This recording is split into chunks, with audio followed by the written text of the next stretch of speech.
Good morning, Class 2. Welcome back to Phonics. This is our lesson 2 for the day, for the week. Okay, so remember we are looking at the words with a, w, which makes o. Okay, so let's have a look at the words again. We have crawl, jaw,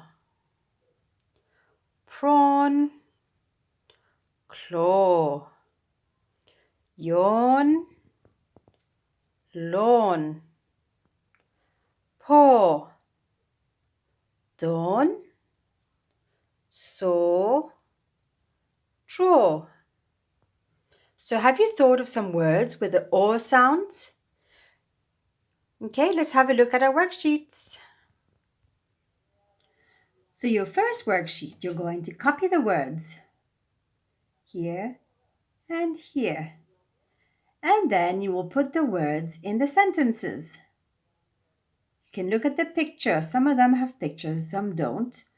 But you can always go to your second page of phonics where you can look at the matching of the pictures and the words to help you. Okay, let's have a look at our next worksheet. This is your second worksheet, so you will complete the crossword and then you will do the word search. And you can color all the O sound green and all the OR sound red. Have fun and have a lovely day, children. Bye-bye.